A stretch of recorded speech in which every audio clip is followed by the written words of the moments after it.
Hoje, nosso papo é com Vinícius Mascarim. Vamos dizer que é um papo um tanto quanto chique, né? Elegante aqui. Uma personalidade da nossa região. E, primeiramente, queria agradecer pela presença, né? Por aceitar nosso convite.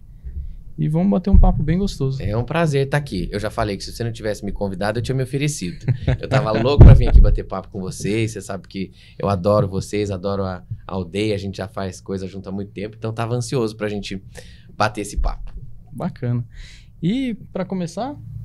O Vinícius Mascarim, além dele um cliente, ele virou um amigo, né? Faz tempo, né? Faz que tempo a gente tá... que nós filmamos, né? E a gente cria uma relação de... A gente fala nossa relação da aldeia com os clientes, a maioria, né? Que é uma relação de honestidade, transparência. Que isso mantém aquela relação duradoura, né? Verdade. E a gente gravou há muito tempo atrás na Decor. Não era nem das coisas que eu tô fazendo agora. Nossa, eu lembro. Minha primeira entrevista foi horrível. Eu tava super tenso. 2012. Imagina, cru de tudo, né? Tinha acabado de formar, né? Não tinha nem formado. Eu tava no segundo ou terceiro... Primeiro ano de faculdade. Eu vi uma imagem que a gente tinha, cara de menininho ainda. Então, disso eu tenho saudade. Mas da timidez, não. Prefiro agora. E para começar, a gente queria conhecer um pouco mais sobre sua história, né? Como que você chegou na arquitetura. Nos conte um pouco sobre a sua trajetória. Eu decidi ser arquiteto, é aquele clichê de todo arquiteto, quando a gente jogava The Sims. É clichê, mas é verdade, foi isso que aconteceu. Eu tinha um amigo que era gordinho também, eu também era gordinho, e a gente não podia fazer muita coisa, correr, ninguém queria a gente na queimada, era aquela vida. Então a gente era do computador. E aí um dia eu fui na casa dele, um final de semana, e ele botou lá o The Sims e passou assim o mouse e saiu uma cerquinha branca. Eu fiquei louco. Eu falei, é isso que eu quero pra minha vida. Quase deixei minha mãe biruta, porque era um final de semana. Eu falei, eu quero aquele jogo. Aí não aguentava esperar segunda-feira pra ele ir atrás. Aí comprou um notebook, tudo que na época era um carro, era muito difícil de ter. E eu nunca joguei o The Sims. Eu gostava daquela ferramenta pra montar a casa. Aí eu usava a minha família como personagem. Fazia a casa de uma tia, de um parente, e depois eu apresentava aquilo. Então, eu acho que eu já nasci arquiteto, e aquele momento do jogo deu vazão àquela aptidão que eu tinha. E a minha mãe alimentou tudo isso. Eu já gostava de Lego quando era criança, então ela sempre me deu esse tipo de coisa. Quando ela viu que eu queria seguir arquitetura, ela me levava na Casa Cor, e todo ano a gente ia em São Paulo. Então foi uma coisa assim, bastante natural. Eu não tive aquele período de dúvida que as pessoas às vezes têm, precisam fazer teste vocacional. Eu sempre soube que eu queria fazer arquitetura. E depois de formado e tudo mais, eu entendi que o que eu gosto mesmo não é nem só da arquitetura em si. É do processo. Eu gosto da criação, eu gosto do projeto, do planejamento, do sonho. Então, eu acabei variando um pouquinho das minhas atividades depois de formado, mas sempre com essa linha que une tudo isso. E no caso você tinha comentado, né, no comecinho da nossa conversa, da São João Decor, onde a gente conheceu. E lá você foi um grande destaque, eu lembro, né? Nas duas você foi premiado. Você foi premiado, né? Foi muito gostoso de fazer aquilo, porque eu não estava na faculdade. A dona da Decor tinha me conhecido e eu usei a minha casa muito como laboratório. A minha mãe era muito maluca e muito incentivadora. Então eu tinha 14 anos quando eu fiz uma reforma no meu quarto, depois eu fiz o da minha irmã, aí eu fiz uma sala. Eu até ontem mesmo estava arrumando o meu computador e achei essas fotos. Você sabe que eu não achei que ficou ruim? Mesmo depois de tanto tempo e sem a menor ideia de nada, eu até achei que tinha uma certa noção ali. E ela viu a minha casa e falou, não, você tem que fazer a Decor. E aí eu tinha que estar na faculdade, porque eu nem na faculdade estava, não tinha saído o resultado do vestibular ainda. Eu tinha que estar matriculado. E quando eu apresentei o projeto em fevereiro da São João Decor, a primeira, que na verdade era a segunda edição, a minha primeira participação, eu não tinha tido uma aula. Eu tinha uma amiga que era arquiteta, eu falei, pelo amor de Deus, entra comigo, a Ângela Serri, de São Sebastião da Grama, é amiga da nossa família, e ela foi muito bacana, entrou, fez todos os desenhos. Então, ao longo do caminho, eu tive muita gente legal, que teve muita paciência, com uma pessoa completamente cru, até um pouquinho pretensiosa na época, porque eu achava que sabia alguma coisa, e todo mundo teve muita paciência de pegar na mão e falar, olha, o caminho é esse. Então foi bem legal, eu gostei muito de ter feito a Decor. E depois no segundo ano, que foi a última edição que teve, eu participei de novo. E foi interessante, porque eu tinha homenageado a Giovana, que tinha estudado comigo. Eu acho legal, eu gosto de gente jovem. Eu acho que existe uma sede que alimenta e que movimenta uma série de coisas. Então, sempre que eu posso pegar, assim, talentos que estão próximos de mim e tudo, eu faço união. Então, foi bem gostoso. Foi uma participação que eu guardo com carinho. A gente participou, né? Teve lá, a gente fez os vídeos e assim, por ser destaque, né? Então, desde muito jovem, com muito talento, né? Então, realmente, a arquitetura sempre esteve na sua vida, né? Porque ninguém fala que você não estaria no curso ali de arquitetura pelos ambientes que você realizou. Mas eu não lá, deixava né? a peteca cair, né? Eu não ia deixar ninguém perceber que eu não estava na faculdade. E uma coisa que você falou sobre talento, que eu acho interessante, eu demorei um pouquinho para entender tudo isso. Porque quando você tem um talento, você não sabe que tem. Senão não é talento, é aptidão, você desenvolveu, então você tem noção de que aquilo é uma ferramenta que você tem. Quando é talento, que é uma coisa nata, você acha que todo mundo tem, que todo mundo tem aquela mesma visão. Eu demorei um pouquinho para entender tudo isso. E acho que é importante reconhecer, porque humildade é importante, mas a gente tem que reconhecer o que faz, né? Precisa ter modéstia, mas não negar aquilo que você sabe fazer. E eu acho que para aquele período em que eu não sabia nada de nada, o meu conteúdo vinha de revista que eu lia. Eu achei que foi um resultado legal. Tanto que houve premiação nos dois. Sim, com certeza. E a gente acompanhou muito a sua trajetória, né, da São João Decor. Depois acompanhou eventos, né? Você começou a realizar cursos de etiqueta, né? Foi os primeiros eventos, né? E nos conte como surgiu essa paixão da arquitetura para etiqueta, né? Como que foi essa chave, essa ligação, né? Vai muito de encontro com o que eu falei sobre talento. Eu não tinha uma ideia que aquilo era uma aptidão. Eu tinha um gosto por aquilo, a minha mãe recebia bem, nós tivemos tias que nos ensinaram algumas coisas. Então aquilo era tudo muito natural. E muita gente, quando eu voltei a morar aqui em Vargem, me falava, por que você não dá um curso de mesa? Eu odiava que me falasse isso. Eu ficava revoltado, porque eu achava muito desrespeitoso. Eu estudei para fazer casa. E aí vem alguém e me pede para falar de talher. E eu achava tudo aquilo uma babaquice. Porque eu achei que todo mundo soubesse segurar o talher. Eu achei que todo mundo soubesse aquelas regrinhas que são muito importantes. E aí, eu participei de um evento. O ponto-chave foi esse. Eu estava com o meu escritório de arquitetura, começo de carreira, aquela tragédia. Não estava feliz com os resultados. Eu sou religioso, eu tenho um santinho no meu escritório, eu bato papo com ele. Falei, escuta, me leva para São Paulo. Porque eu não sei o que eu vim fazer aqui. E não me sentia no direito de chegar para meus pais e falar, eu me arrependi da minha escolha, me dá aí um trocado para eu fazer um escritório em São Paulo. Não é assim que funciona, na minha casa a gente não brinca. Então, se eu tomei aquela decisão de voltar, eu tinha que fazer aquilo dar certo. E eu não estava nada feliz. Bom, eis que depois da oração, 2 dias depois me ligam do Shopping Cidade Jardim para participar de um evento chamado Degustar. E eu fui uma pessoa que comprou muito rápido. A dona do evento hoje é muito minha amiga, a Marcinha Costa. E ela falou que ela nunca vendeu tão rápido, porque eu não fiz pergunta. Eu falei, quero participar. E ela falou, mas você não quer saber o que é o evento? Eu falei, não. Só por cima eu já entendi. Eu pedi, agora eu tenho que ir. Eu devia ter sido mais específico, talvez, que eu queria ir com arquitetura. E fui montar uma mesa. E eu faço as coisas muito na brincadeira. Na brincadeira, assim, existe seriedade, mas existe uma leveza. Eu acho que é um traço que a gente não pode perder e que eu tenho, que é a criança interna, essa infantilidade para lidar com as situações é importante, porque senão você fica muito preso a alguma regra, algum limite. Eu não tinha isso. E eu montei uma mesa decorada com joias. Era um evento gastronômico, a gente tinha que servir ou doce ou salgado. Eu peguei uma mesa de doce, eu liguei para uma amiga minha que é cake designer, a Tati Bonduque, que é maravilhosa. Eu falei, Tati, você tem que fazer o bolo mais lindo da sua vida. E eu decorei esse bolo com uma tiara de brilhante. Ao invés de colocar o noivinho e a noivinha em cima do bolo, eu pus uma tiara de brilhante. E eu fiz aquilo tudo sem imaginar que pudesse chamar atenção, que era uma coisa diferente. E a mesa foi a mais fotografada do evento, eu dei entrevista, foi muito legal fazer aquilo tudo. Depois de um tempo é que eu entendi o tamanho do que tinha sido aquele momento. E foi depois daquilo que eu entendi que mesa posta, que esse universo era uma coisa a ser considerada. Eu falei, bom, acho que eu vou dar aquele curso que tanto estão me pedindo, que eu não estou muito feliz com a arquitetura, inclusive, vamos tentar. E eu fiz uma única propaganda. pelo Instagram, que é uma ferramenta maravilhosa se a gente souber usar as redes sociais. Antigamente você tinha que pôr Revista, propaganda na rádio. jornal. Eu já sou um pouquinho mais antiguinho, né? Não sou tão novo. Era na rádio.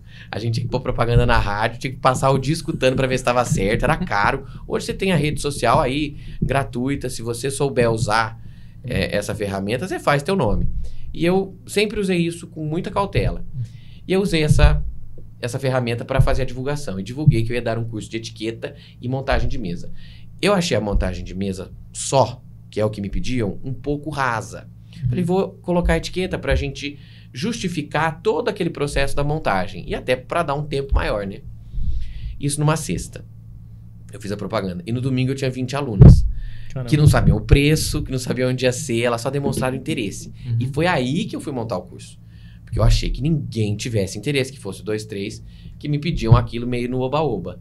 E aí eu fiz uma coisa muito bem montada, eu tenho uma opção de amigos, eu dei telefonemas para tirar uma dúvida ou outra, mas eu sempre gostei do assunto, já lia sobre isso e montei um curso que realmente é bastante completo.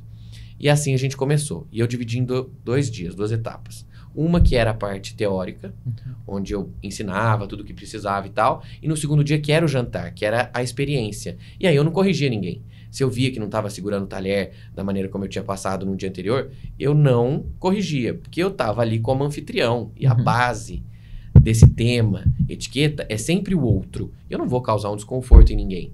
E foi muito gostoso, porque todo mundo se sentiu muito à vontade e começou a pedir mais. Eu fiz 2 edições. Vocês, inclusive, gravaram. É isso que eu sempre investi nisso. Eu acho que eu filmei. Sim. Foi aquele jantar brasileiro, depois eu fiz um... Teve a aula, depois Exatamente. Vocês filmaram a aula também. Então, eu achei isso muito legal. Participamos da tua história. De tudo, desde o começo. E aí, eu achei muito legal de criar essa temática e tudo mais. Foi uma coisa divertida, porque existia um caráter cultural também. Não era simplesmente o jantar pelo jantar. Eu acho que a etiqueta, junto com a arte de receber, tem muito de entreter a pessoa. Então, aquela informação cultural era um entretenimento divertido para todo mundo.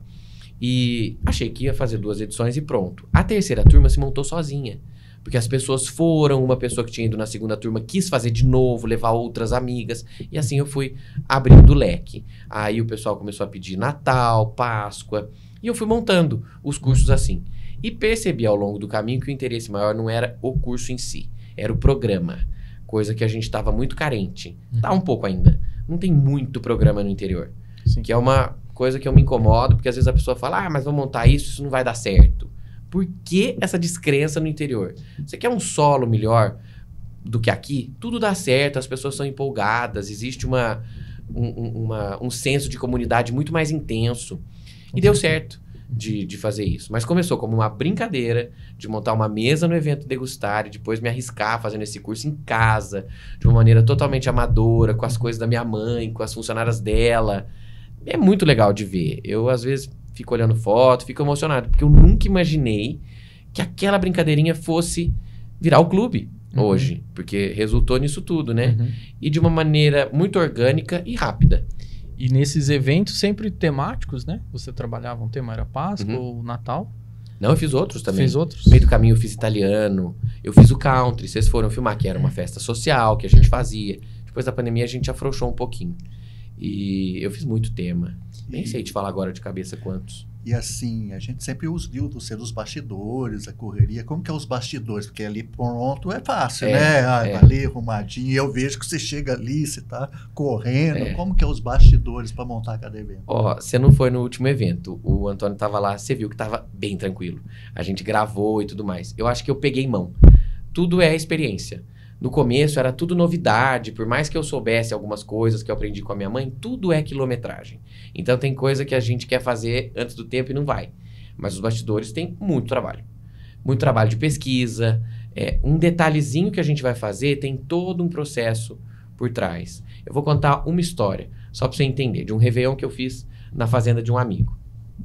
Era 2022. Ele gosta muito da cultura greco-romana. Eu falei, como que eu vou incluir isso como temática nesse ano 2022, que era o pós-pandemia? E eu tava lá fazendo projeto de arquitetura, mas a cabeça... Um monte de aba aberta. É o mal da nossa geração. Mas na cabeça, né?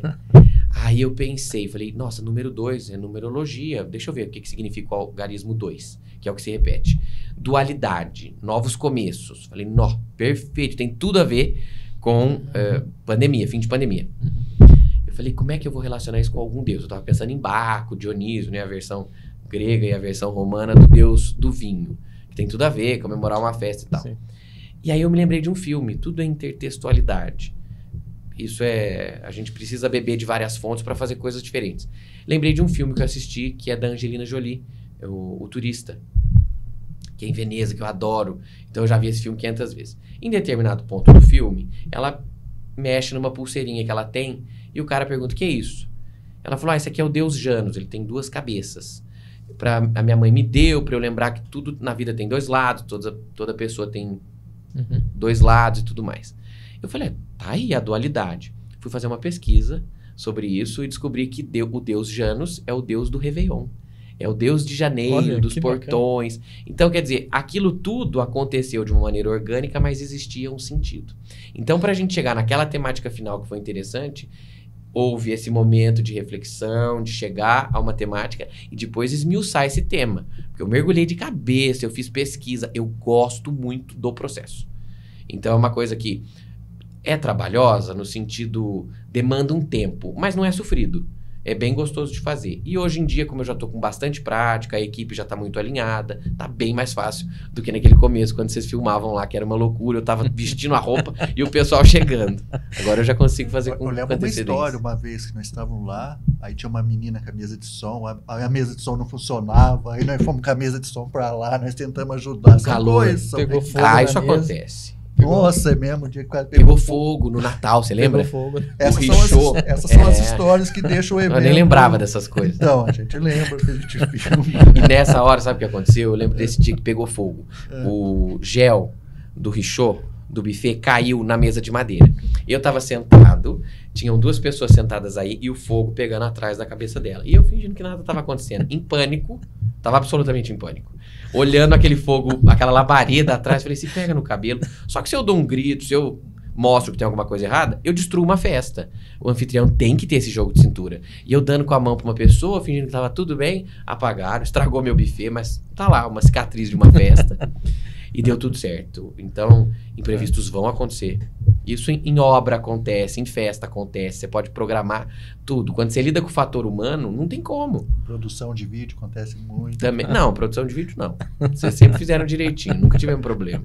Só se for interno e vocês nunca deixaram eu ver. Não, eu sabia. O seu não, mas os outros já. Já graças a Deus o meu não aconteceu. Então essas coisas acontecem. A gente tem que ter jogo de cintura e tocar, né? Sim. Ficam as histórias. Porque o que a gente vê é muito capricho em tudo, né? Esse último da Páscoa, né? Os detalhes, o ovinho. Bonito, né? Até o padre comentou, olha, tem o nome no ovo, né? Então, são muitos detalhes que você pensa ali, que você organiza e que todo mundo fica encantado, né? Eu gosto muito de pensar nos detalhes. Vou contar outra história. Uma vez eu vi, acho que um vídeo no YouTube de uma mulher contando que ganhou um livro de uma amiga que falava sobre catedral. Ela falou, gente, eu nem de arquitetura gosto, por que ela me deu isso? Aí ela leu, para você que é como uma catedral, é um trabalho invisível. E geralmente a pessoa que trabalhava numa catedral não vivia para vê-la pronta. Mas aquilo era um propósito de vida. E uma vez uma pessoa chegou e falou pro artesão que estava fazendo um passarinho em cima da porta do banheiro. Nossa, mas por que você está fazendo isso? Ninguém vê. E ele respondeu, Deus vê. E eu acho que é um pouco por aí. Eu não faço só pro outro. Aliás, a última coisa que eu penso é o outro. Existe uma vontade de partilhar, mas nunca de impressionar. Primeiro, eu tenho que estar feliz com aquilo e satisfeito, de olhar aquelas coisas e falar, poxa, fiz um bom trabalho. E sempre pensando, Deus está vendo. Se a gente não tem essa certeza, se a gente não parte desse princípio, tudo fica meio de qualquer jeito. Ah, vou fazer assim porque ninguém vê. Não, ninguém vê, Deus vê. Então, capricho é fundamental. Isso eu aprendi com a minha mãe, a fazer margem no trabalho, não deixar nada com orelha. A gente fazia caligrafia em casa. Minha mãe sempre exigiu que a gente fosse caprichoso e o mais perfeito possível. Não existe perfeição, mas bem pertinho dela, se a gente se dedicar, dá para chegar. Então eu gosto de fazer as coisas com esmero. Todo mundo sente. O que eu acho bonito em vocês, né? Além do seu capricho, tudo é sobre isso que você estava falando, sobre a questão da família, né? Como é importante, como você dá valor para sua mãe, para seu pai, né? E isso é um tipo de etiqueta, né? Seja de... Isso é um princípio básico da vida, né? Honrar pai e mãe. E o que seus pais representam na sua vida? Aqui nós estamos falando do Mascarim como pessoa, como arquiteto. Tudo, porque se não fossem eles, e quando eu digo tudo, não é só o que eles me proporcionaram. Eu gosto de analisar a história deles. Eu me admiro com isso, porque meus pais foram pobres. Ninguém teve ajuda de ninguém. Quando eu falo de, até meio polêmico, meritocracia, a gente tem que levar isso em consideração, de acordo com aonde isso está inserido, mas na minha casa isso funcionou. Os meus pais trabalharam e eles fizeram acontecer. Eles não ficaram ali satisfeitos com aquela condição e pronto. Não, eles queriam melhorar e queriam nos dar uma vida melhor. Então eu vi muito trabalho na minha casa. Por isso eu tenho esse respeito com as coisas. Eu não acho que pode ser tudo de qualquer jeito. Custou muito tempo da vida deles pra gente poder ter as coisas que a gente tem. Então os meus estudos vieram desse trabalho todo, todas as minhas experiências, de tudo, tanto viagens quanto na faculdade, aonde eu morei, tudo veio dos meus pais. E a maior maravilha disso tudo é que mesmo tendo me proporcionado coisas através de um caminho, eles não nos exigiram caminhar do mesmo jeito. Eu falo sempre isso, que o maior privilégio que eu tenho com os meus pais é deles nunca terem nos exigido sucessão, que é uma projeção que geralmente os pais têm sobre os filhos. Ele vai fazer a mesma coisa que eu fiz. E se ele não gostar? A gente nunca teve essa cobrança. Sempre foi tudo muito leve. A gente determinou o nosso caminho de acordo com as nossas aptidões, os nossos talentos, e houve apoio. Então eu sou muito grato aos meus pais. E sempre que eu posso, eu falo deles, que eu acho que é uma coisa que você precisa. Tanto os meus pais, quanto os meus antepassados. E é muito interessante você estar falando, que eu estava lendo um artigo num psicólogo ontem falando sobre isso, que eu tenho uma filha pequena, de 8 anos. E eu não projeto que eu quero que você seja isso. Eu quero que ela seja feliz, realizada no que ela faz.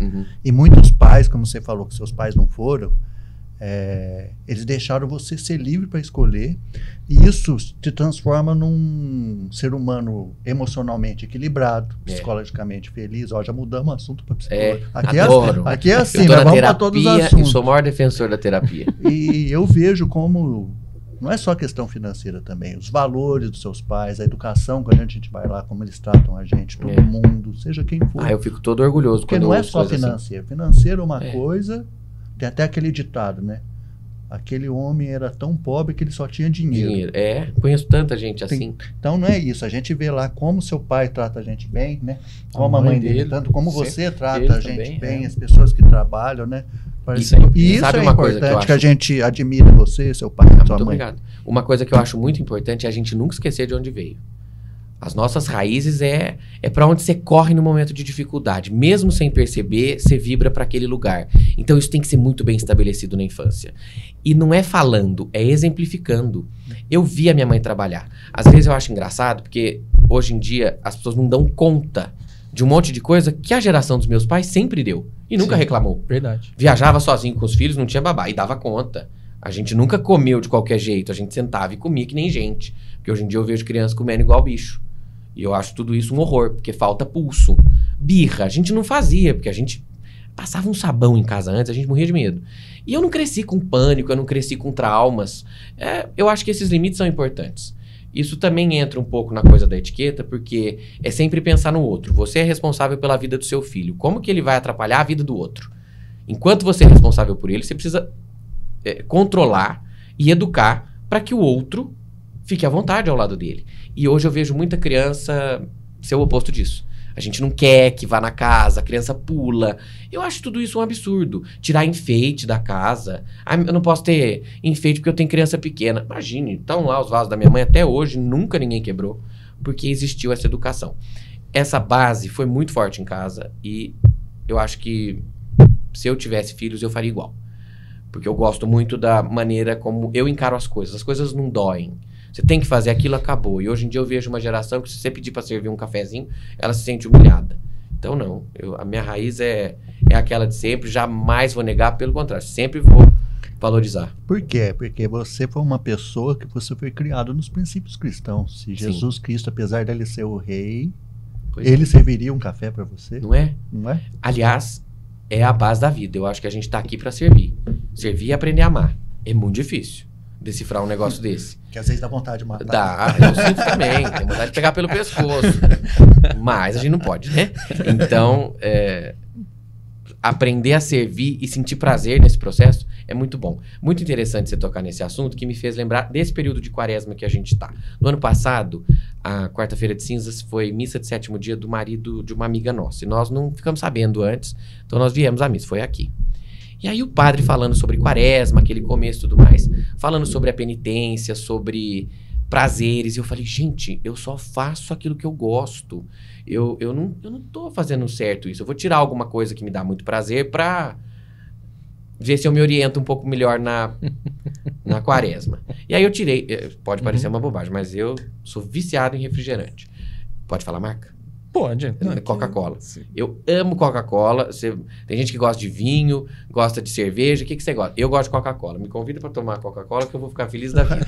Então é um sofrimento que vocês não podem... eu não posso. Agora eu tô de quaresma. Estou fazendo penitência. Não pode. E aí eu tirei isso. Parece uma grande bobagem, mas isso me abriu tantas reflexões que aí também entra uma outra questão. Mas isso é uma grande bobagem. O que é que custa você tirar alguma coisa?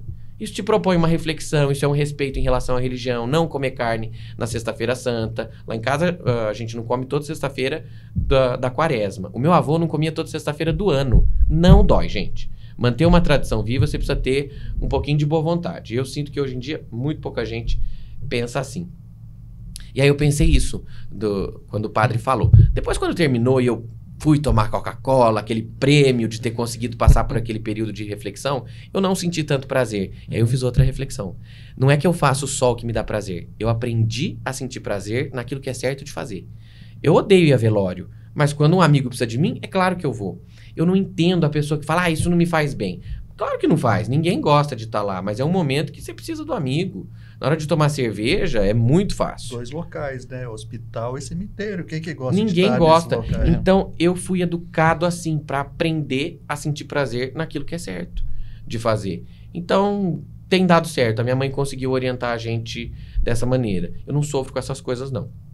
Nessas conversas, eu percebo assim, que a etiqueta, ela vai muito além do local ali, né? Ela, na sua vida toda, no seu dia a dia, né? Então, isso é muito importante, né? Às vezes a gente fala assim, pensa em etiqueta, etiqueta é só a hora que eu vou jantar com alguém, ou um jantar formal, um almoço formal. Não, é desde a educação, desde tudo, né?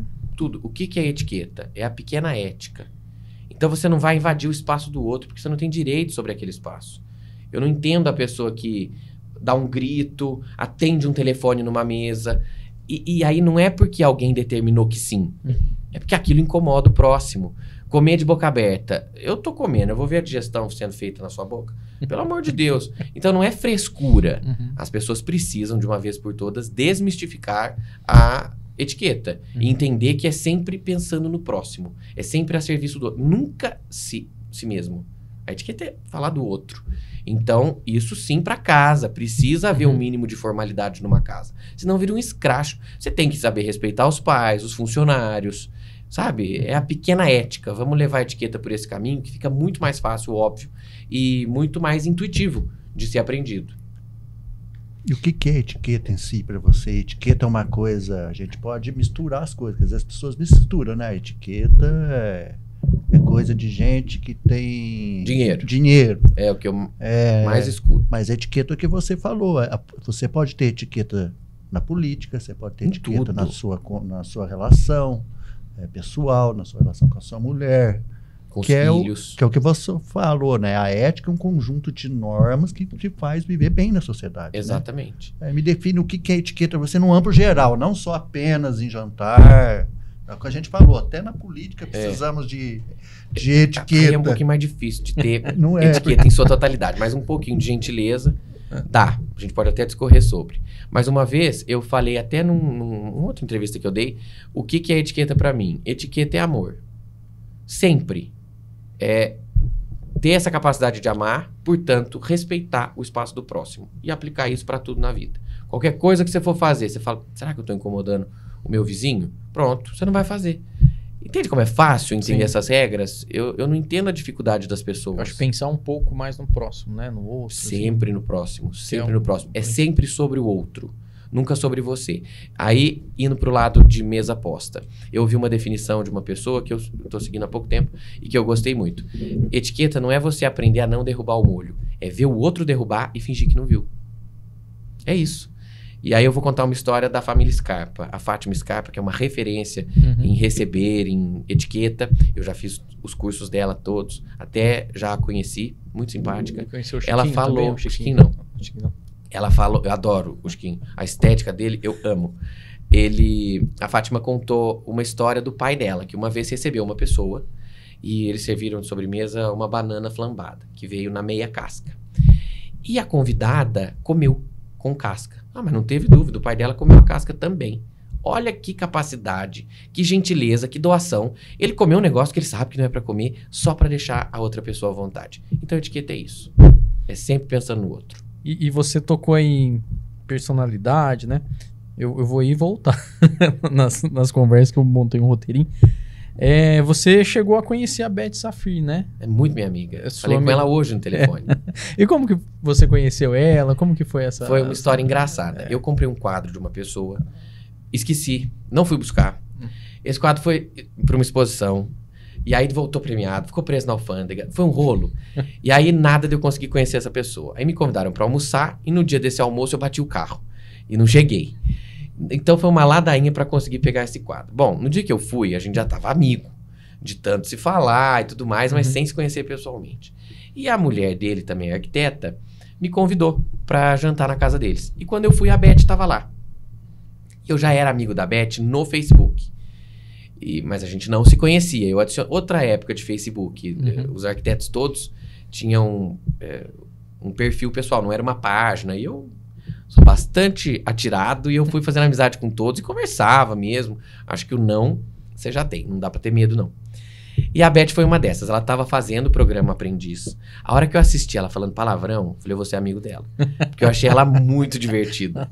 E aí eu adicionei, não era ela, era o assessor na época. E a hora que ela chegou no jantar e me cumprimentou, que a gente se apresentou, eu falei, eu sou teu amigo no Facebook. E aí ela foi lá, cumprimentou todo mundo, voltou, sentou, falou, como assim? E aí a gente começou a conversar, a gente se gostou. Na outra semana a gente estava almoçando junto e aí a gente foi desenrolando uma amizade. E nós temos uma grande diferença de idade, mas ainda assim, ela fala que eu sou mais velho que ela. Porque ela tem uma jovialidade, uma animação, é muito gostoso estar com ela. Bateu o santo. E aí depois ela virou embaixadora da minha marca, já teve aqui várias vezes. Vocês mesmos já filmaram ela lá. Ela já esteve aqui algumas vezes, eu sempre que vou a São Paulo vou na casa dela, tive com ela semana passada. E hoje a gente se falou por telefone. E assim. Bacana. E também, né, a gente teve a oportunidade que foi um jantar com o filho da Hebe, né? Que jantar foi esse? Deixa eu ver se eu lembro. O filho da Hebe. Foi no Clube Alveari. Em comemoração... o filho da Hebe, sim. Filho da Hebe. Foi. O Marcelo. O Marcelo. Eu sou muito fã da Hebe. Inclusive, ontem eu consegui comprar uma mesa que foi da casa dela. Tô feliz da vida. Era uma mesa de um hall de entrada. Eu tô muito feliz que eu consegui essa peça, porque ela representa muito pra mim. A Hebe me despertou o interesse, primeiro pelo visual, porque eu adoro perua. Eu acho que a perua tem uma vontade de viver, tem uma alegria, tem uma infantilidade e uma coisa de quebrar a regra que é muito legal. Quando a gente entende a regra, né? Aí você pode quebrar. Então essa primeira imagem da Hebe me chamou muita atenção. Quando eu comecei a assistir os programas, eu vi que eu tinha muita coisa parecida com ela e talvez pela formalidade da minha casa e tal, eu não tinha identificado. Que é uma alegria de viver, muito grande. Lá em casa todo mundo é alegrinho e tal, mas a gente é mais formal, então eu ia parecer meio bobo alegre. E quando eu vi a Hebe rindo de tudo, encarando as coisas de uma maneira que talvez eu fizesse da mesma maneira, eu me interessei muito pela Hebe, fiquei muito fã. Tanto que quando ela faleceu, eu recebi tanta ligação que teve gente que achou que eu fosse parente dela. Eu fiquei muito triste mesmo, eu chorei, foi uma coisa que me abalou. Eu não achei que a Hebe fosse acabar. A Hebe não é uma pessoa, ela é uma instituição e ela continua viva. Aquela alegria de viver, aquele positivismo dela, é uma coisa pra gente se inspirar. E quando o Marcelo... Aí eu assisti o filme da Hebe, teve filme, teve seriado, uma minissérie. E eu mesmo sem conhecer, só aquele conhecimento de fã, eu olhei aquilo e falei, não é a Hebe. Ela não era isso. Ela não era submissa a esse marido, como mostra. Jamais que ela beberia no camarim. Achei aquilo tudo muito estranho. E seguia todos os perfis da Hebe pessoas que cuidam nas redes sociais. Até que eles divulgaram que eles iriam dar palestras contando a verdadeira história da Hebe, que claramente não era aquela que a televisão contou. Eu fui o primeiro a comprar a palestra. E eu comprei no dia 29 de setembro, que foi o dia que a Hebe passou pro lado de lá. Eu falo que ela não morreu, ela nasceu do outro lado. E aí o Marcelo teve lá, trouxe uma mini exposição, as roupas da Hebe, e aquilo me deixou muito emocionado, porque depois que todo mundo foi embora, eu fiquei pra fechar o clube, tava espirrando home spray em tudo, dando os últimos retoques antes de ir embora dormir pro evento ser no outro dia, eu me dei conta que eu tava realizando um sonho. Eu falei, gente, as peças da pessoa que eu idolatro estão aqui no clube. E foi o evento que abriu o clube, então eu falo que aquilo tá dando certo, porque houve muita energia da Hebe. E hoje mesmo eu falei com o pessoal da produção, vai ter uma peça que eles vão lançar agora quinta-feira, é uma revista musical, tudo muito bem preparado. Eu estive na casa da Hebe, a minha mãe ganhou um sapato que foi da Hebe, comprou uma bolsa que era da Hebe, então a gente tem um pouquinho dela. Mesmo sem ter conhecido, eu sinto essa energia. E quem a conheceu me fala que realmente ela tinha uma energia muito forte, de arrepiar de ficar perto dela, porque ela tinha uma energia de Deus. Então esse evento foi muito importante para mim, abrir o nosso espaço com esse evento foi uma coisa muito legal. E ele é uma graça, faz jus à filiação que tem. Lembra um pouco, você acha? Muito, muito. A alegria de viver dele é muito igual. A risada dele, a risada é muito parecida. Ele é muito alegre. Eu gravei com ele, a gente gravou depois um programa também. E foi muito gostoso. E a gente ficou amigo. Às vezes a gente se encontra em São Paulo, ele telefona de vez em quando, a gente sempre está em contato. E nessa inauguração levou várias peças, vários vestidos. Várias peças, uma joia. Então os convidados puderam ver ao vivo ali, né? Os troféus, os sapatos, as bolsas, fotografias. E aí eu botei uma coisinha que era minha, né? A minha parte da coleção Hebe. Todas as revistas, os CDs que eu tenho da Hebe. Porque eu acho que eu sou o fã mais novo dela, né? Ninguém é muito da minha geração. Tem gente que não sabe quem foi a Hebe. Como é que pode? A Hebe faz parte da televisão, ela é a história do Brasil. Então... A Hebe eu gostava de ver ela quando eu juntava ela, a Nair Belo e a Lolita. As três eram... Aquela entrevista foi icônica, né? Era demais, né? Que as três do mesmo jeito, né? Pessoa de uma geração em que você tinha que ter talento para você entrar na TV. Exatamente. Você não era qualquer um que entrava Hoje na TV. Hoje você não precisa ter talento, você tem que ter bunda porque para entrar na TV. As mulheres não eram só apresentadoras, eram as cantoras, eram poetas, eram escritoras, quer dizer, não era qualquer um que entrava. Era comediana aí, ela era muito engraçada. E essa entrevista dessas três era unida. Eu sei essa entrevista de cor e salteado, de tanto que eu já assisti. E as três já se foram, né? Sim, a Lolita faleceu em novembro do ano passado. Foi a última, né? Foi a última, tava bem velhinha. O Marcelo tinha contato com ela, ele chamava ela de Lola, falava que ela era mãe dele. Segunda mãe dele, eles se davam muito bem. Você vê, era uma amizade muito verdadeira, né? Passou de uma geração para outra, mas ela também faleceu. Todo mundo que é bom, uma hora vai embora, não tem jeito. Infelizmente. O que fica é a história e a gente tem a obrigação de passar adiante. Deixou um legado, né? Um legado muito... Maravilhoso. Maravilhoso, né? Maravilhoso. É isso que é importante, né? E embora todo mundo vá em dia, seja ruim ou seja bom. Pois é. Mas deixar um legado, uma história é para poucos, né? Pois é. Nesse quilate que foi a história da Hebe, só ela. Não tem substituição para a Hebe. E o Mascarim empreendedor, né? Dos eventos, abriu o clube e... Eu queria que você falasse um pouco sobre seu lado, eu fico né? até nervoso nessa hora, porque nem eu às vezes entendo o que eu faço. Eu faço tanta coisa. Eu tô pagando mentoria, eu tô com o pessoal de marketing. Eu falei, gente, pelo amor de Deus, o que eu faço? Me dá um título. Porque a pessoa me pergunta, o que você faz? Eu tenho que responder, você tem um tempinho? E daí eu vou contando tudo, eu faço muita coisa. E entra na mesma história da arquitetura, na mesma história quando você fala de talento. Empreender acho que é um traço que... Eu vou te dizer que agora, refletindo, eu não sei se eu nasci com esse traço ou se eu aprendi isso com os meus pais. Nunca ninguém teve férias em casa. A gente é operário. A vida toda a gente sempre trabalhou. E nas poucas vezes que a gente viajou todo mundo junto, porque a gente só trabalha, todo mundo ficou igual. As críticas que eu fazia ao meu pai, eu tô absolutamente igual a ele em relação ao trabalho, é sempre com o telefone. Então, meu pai, mesmo viajando, sempre trabalhou. E a minha mãe, ela trabalha em casa. Ela trabalha com meu pai, ela ajuda a gente. A minha mãe é a cabeça de todo o negócio. Mas na hora que ela chega em casa, que ela pode descansar, ela vai arrumar um armário, ela vai fazer uma faxina em algum lugar. Então, não há descanso. Acho que isso é uma coisa de empreender. Eu não tenho vontade de ter uma carteira assinada para eu ter benefícios. Eu quero fazer o meu. Eu gosto desse... É um frio na barriga. Será que vai dar? Você não dorme, fica meio nervoso. Aí dá, você fica muito feliz. É uma satisfação muito grande. Muita gente é beneficiada. Eu vi meu pai subir e botar muita gente junto com ele. Então, isso é bonito do empreendedorismo. E eu fiz isso de maneira um pouco natural. Mas começou com o Empretec, que eu gosto sempre de falar. É um seminário... Programa do Sebrae. Né? Do Sebrae. Ele é da ONU, mas no Brasil ele é aplicado pelo Sebrae. E eu acho maravilhoso. Eu já tinha feito Mastermind, que é um curso de oratória, de desenvolvimento pessoal muito interessante também.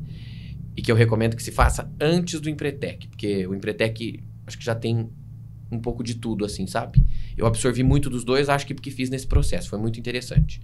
E aí eu fui fazer o Empretec. E lá surgiu a Casa Mascarim, que era uma grande brincadeira. Que é um devaneio da minha infância, de quando eu tinha 6 anos de idade. Eu conto às vezes essa história. É engraçada.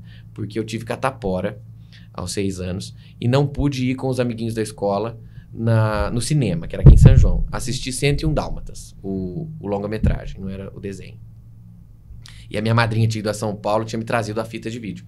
Vocês lembram da VHS, que era verdinha? Assim, eu adorava aquilo. Eu tenho minha coleção até hoje. E eu assisti em casa aquilo. E aí eu lembro que a Cruella, ela chega num carro e eu já lia, porque eu tinha adiantado uma série, depois eu pedi pra voltar com a minha turminha. E Devil. E eu falei, nossa, ela chama Cruella Devil, eu já sabia que eu chamava Vinícius Mascarim. Eu falei, que chique, ela tem um carro com o nome dela. E aí ela entra com um casaco de pele, com uma luva e tudo mais, bem perua, que é uma coisa que eu gosto. E aí ela entra na loja dela, e aí Maison Devil, mas tinha tradução, o narrador falou Casa Devil. Eu falei, gente, ela tem uma casa com o nome dela. E eu fiquei com aquilo na cabeça. E claro que eu nunca falei pra ninguém, porque era a vilã. Eu não podia admirar nada dela, não era moralmente aceitável aquilo. Mas aquela estética me chamou a atenção. E aí eu fiquei com aquilo na cabeça, Casa Mascarim. Depois eu fui vendo outras empresas que eram com esse nome, e isso sempre ficou ali no meu interior. Quando eu fui pro Empretec, a gente assinava cláusulas de sigilo e tudo mais, e você pode fazer todos os testes lá. E eu falei, vou testar a Casa Mascarim aqui. E deu certo. Eu ganhei o Empretec, era o meu cria de lá. E era uma empresa que vendia luxo, eu nem gosto muito dessa palavra. Mas, enfim, eu vendia de tudo um pouco. Tinha joia, tinha mesa de bilhar, tinha caneta, tinha um monte de coisa. E, no fim, era tudo difícil de vender pela logística, o tempo que eu tinha. E eu vendi queijo suíço. Era um queijo maravilhoso, chama Letivar, que é um queijo que é feito na Suíça durante o verão, porque a vaca vai comer uma grama do verão, vai produzir um leite, e são 77 famílias credenciadas, elas não podem vender essa receita, porque é a AOP. A AOP é tudo que é secreto. Seria o nosso DOC, de origem controlada, lá é o AOP. E produz esse queijo que é feito por cozimento. Então ele nunca fica velho, ele muda a textura, mas ele sempre tá bom. E é um espetáculo o queijo. E eu conheci uma pessoa num evento que eu tinha participado uma semana antes do Empretec, e eu fui com uma caixa de cartão de visita fazer o Empretec, porque eu sabia que eu ia ter que ligar para alguém. Deu, inclusive, lá que eu sou empresário de ligação. Eu não sei fazer tanta coisa, mas eu sei sempre para quem ligar. E aí dá tudo certo. E eu vendi esse queijo suíço e eu amei. Eu falei, gente, eu sei vender. E claro, né, porque eu já vendia projeto, que é muito mais difícil. Porque se eu te vendo esse copo, você pega, você avalia, você considera que ele vale aquilo que é pedido. Quando eu vendo ideia, você tem muito que confiar. Então, vender ideia é bem mais difícil. Eu falei, eu vou vender coisa. E aí, criei a marca Casa Mascarim, que foi um processo também muito importante, porque eu lancei a marca em 2017. Vocês que fizeram também a cobertura. E eu até hoje não abri a loja, porque eu estou em processo. A marca existe, já é trabalhada, eu já vendo produtos, tô com a minha loja pronta e ainda não inaugurei. Porque eu não gosto daquela frase, antes feito do que perfeito. Eu acho que isso é coisa para quem não tem a menor responsabilidade com o próprio nome, que é a única coisa que eu tenho. Então eu não vou fazer nada que leve o meu nome que não seja absolutamente testado e que vá funcionar. Então a gente ainda tá nos finalmentes. Eu vou inaugurar a loja em breve, eu tô finalizando a marcenaria, finalizando a definição dos produtos que a gente vai vender, mas o que a gente vende é qualidade.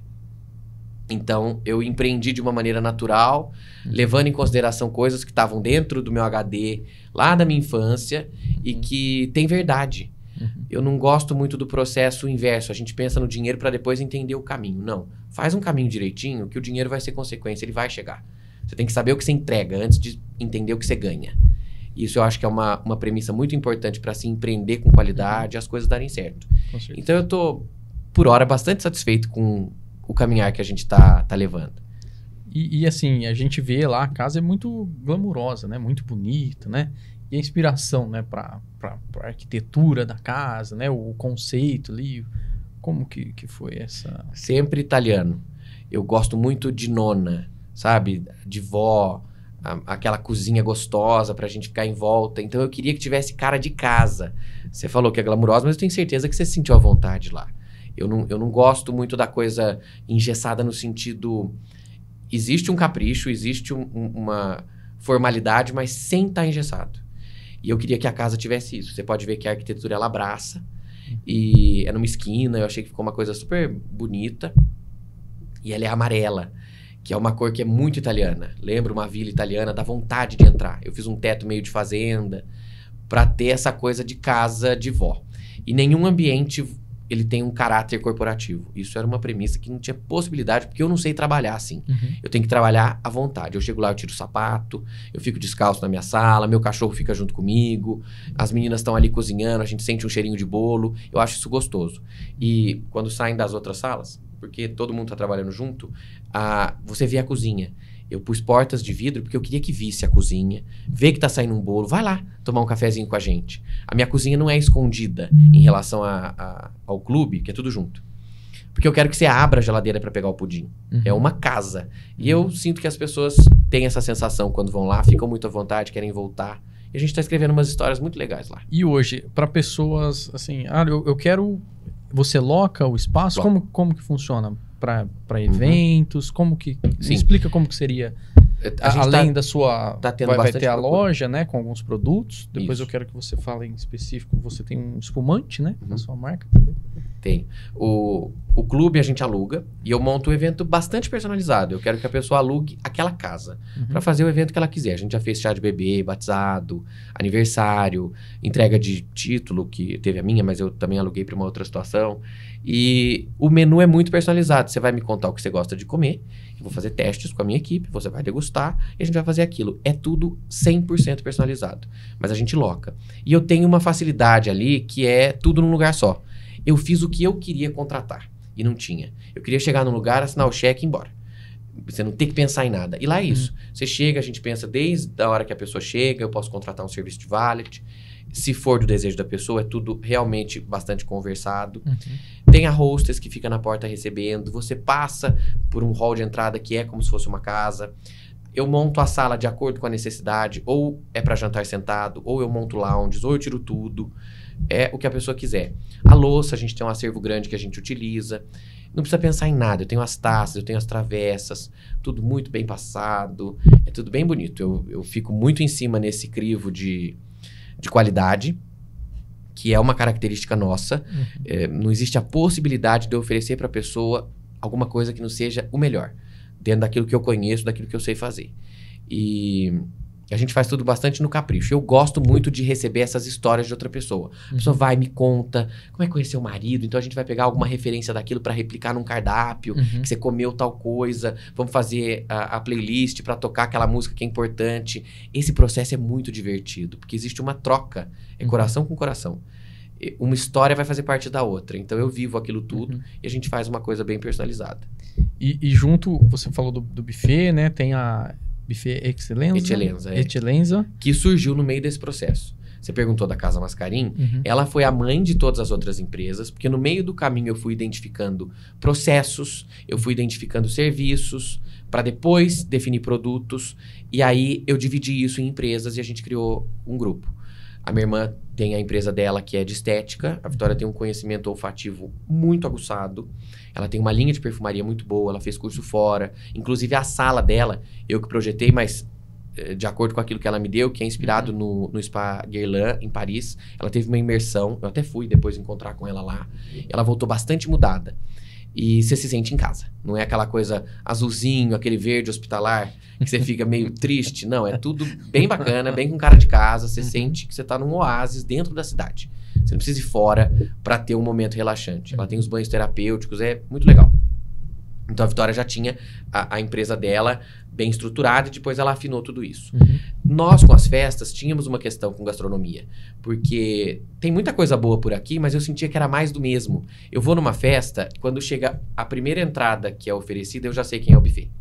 Porque é sempre a mesma coisa. É tudo sempre gostoso, mas eu gosto da novidade. Então nós sentimos a necessidade de ir para essa área gastronômica, que é muito difícil. Trabalhar com comida é divertidíssimo, mas existe um padrão de qualidade, um timing que você tem que respeitar muito seriamente. E a gente está gostando de fazer tudo isso. E aí os cardápios são muito personalizados. Você nunca vai comer o mesmo prato. A gente faz uma variação, sempre para encantar. Você teve lá agora na Páscoa, você viu como existiam pratos bastante temáticos. Diferentes, que é um prato normal, mas a gente trouxe uma carinha de Páscoa para fazer diferente, para encantar o nosso convidado. Então surgiu a Eccellenza, que eu sou sócio da minha mãe.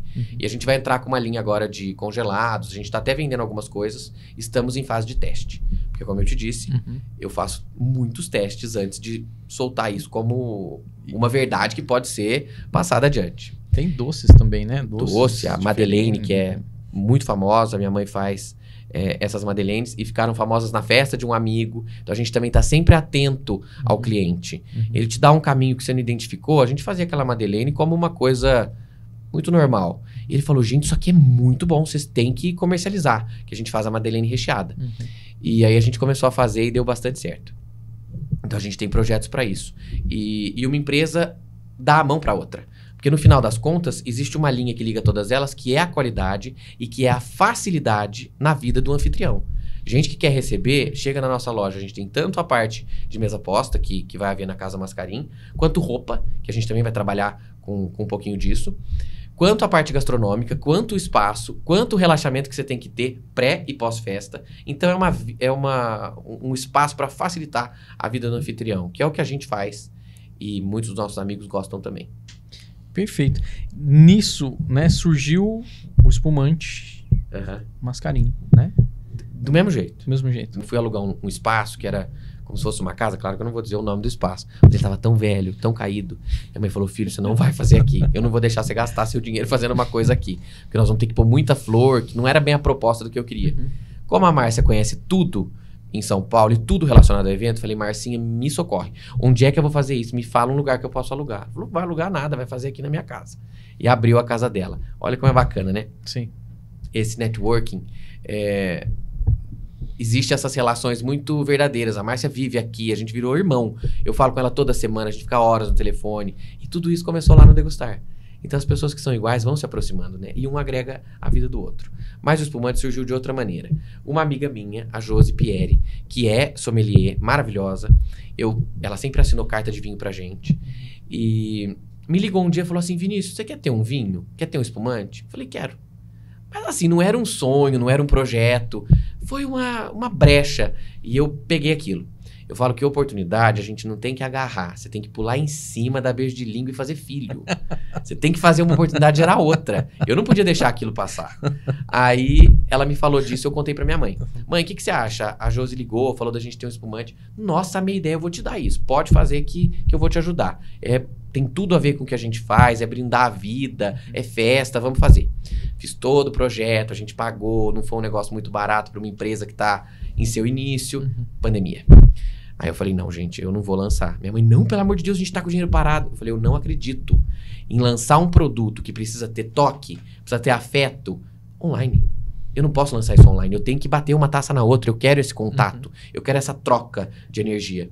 E nós ficamos com isso parado. Eu não faço quando eu não sinto. Tem que ser o momento perfeito. Chegou que passou pandemia, tudo mais, Natal. A gente estava voltando a fazer festa, eu ia fazer o último Natal na minha casa. O último que eu digo dessas festas abertas, porque depois iríamos pro clube. Eu falei, vou lançar no Natal. Antes disso, eu faço aniversário. E é muito engraçado como quando você está preparado, o universo te dá todo o suporte. Eu estava fazendo uma pesquisa sobre alguma coisa italiana e descobri uma coisa da cultura italiana que se chama aniversário d'oro. Aniversário de ouro. Que é quando a data coincide com a idade. E eu ia fazer 29 anos no dia 29. E eles consideram isso como o aniversário mais importante na vida de uma pessoa.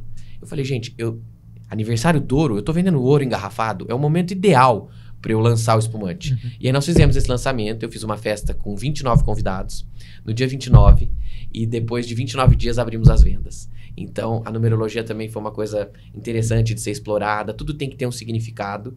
E a gente lançou esse espumante que é maravilhoso, ele é muito leve, ele é produzido numa vinícola que se chama Abreu Garcia. E eu faço sempre questão de dizer, porque eu tenho parcerias muito sólidas com as empresas que eu trabalho. E eu não quero esconder uma marca. A Casa Mascarinha é o contrário, a gente faz uma união de marcas. Eu faço uma curadoria e uma seleção daquilo que eu acho bacana de ser vendido. E de uma maneira muito especial. Eu trabalho essa experiência de venda. Então, quando eu escolhi a vinícola Abreu Garcia, que eu fui e conheci o Dr. Hernani, que é uma pessoa muito religiosa, a gente se gostou muito. E eu soube que ele desfez diversas parcerias e a nossa ele fez questão de manter. E eu, uma empresa super nova, que não tenho quilometragem nenhuma, ter essa oportunidade dele é sinal que ele confiou na gente. Existe aí uma conexão forte de energia, um alinhamento de propósito, que faz com que esse vinho seja ainda melhor. Então é um vinho que tem saído bastante bem. A gente tem uma produção boutique, porque é bastante pequena. E não é nem intenção aumentar uma coisa dessa, porque é um vinho produzido num outro nível de qualidade. Nós estamos com muitas vinícolas aqui na região, que eu acho uma coisa maravilhosa. E eu fiz uma pesquisa. Existem 36 vinícolas aqui, na região que a gente está. Vinhos muito bons. Vão surgir novas, né? Vão surgir novas, porque a terra aqui é maravilhosa. Aqui em Pinhal, né? Pinhal foi considerada a Toscana brasileira. Existe também, atrelado a isso, um desenvolvimento do enoturismo, que é muito bom para a prosperidade da nossa região. Eu fico muito animado com isso. Mas o vinho de altitude, que é o vinho que a gente produz, ele tem uma característica muito particular. Então, ele é diferente de tudo que todo mundo prova. E eu falo que eu não preciso fazer propaganda. Eu sirvo o vinho numa festa e digo, amanhã você me compra. Por quê? Seu vinho é de altitude. É, vinho de altitude. Ele é produzido aonde? Em Campo Belo do Sul. Numa vinícola chamada Abreu Garcia. Falei hoje com o pessoal, a gente está comprando um lote novo. E nós temos exclusividade nesse produto, que é feito assim, é como uma joia. O Leonardo, que é o enólogo, ele cuida daquilo como se fosse um filho. É uma gestação. Todo o período da vendimia, da colheita e de todo o preparo, os blends, para fazer todos os vinhos. Tudo deles é muito bom. É uma uva específica ou tem... Agora você me pegou. É Chardonnay, mas ela tem um blend. Eu preciso até pesquisar para te falar. E eu confio tanto nesse produto que o Leonardo fez, pode me dar na mão, que eu vou vender com muita segurança. Porque eu sei que ele faz uma coisa muito bem feita. E aí a gente desenvolveu o processo da criação da garrafa, que parece simples, porque minha garrafa é muito simples. Mas para você fazer o simples bem feito, é uma coisa muito difícil. A simplicity is the ultimate sophistication. É isso, o grau máximo da sofisticação é a simplicidade. E para você desenrolar tudo isso... Foi uma frase de Leonardo da Vinci, né? Isso mesmo. E para você desenrolar todo esse processo é uma coisa muito demorada. Porque você tem que fazer aquilo que é necessário.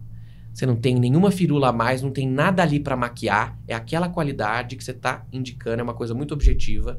E a gente fez uma garrafa que eu me orgulho muito. Eu acho ela muito sofisticada, muito clássica, ela é eterna, não é um vinho de modinha, é uma coisa para sempre.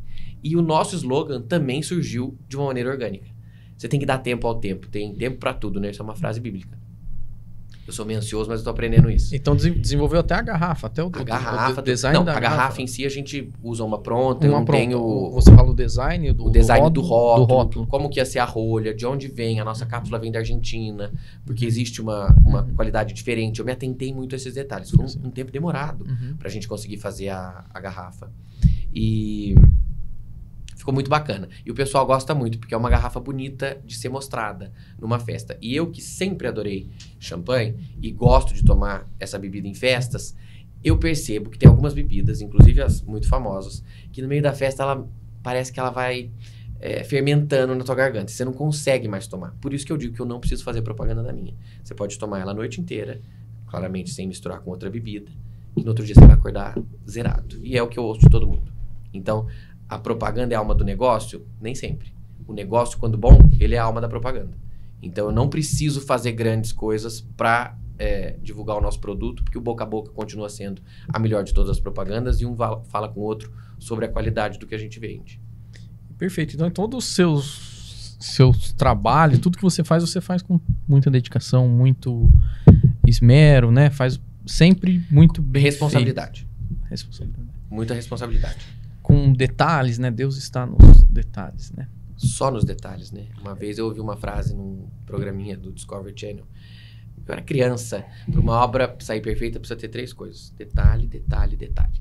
Não só obra de casa, né? Obra de vida, obra de empresa.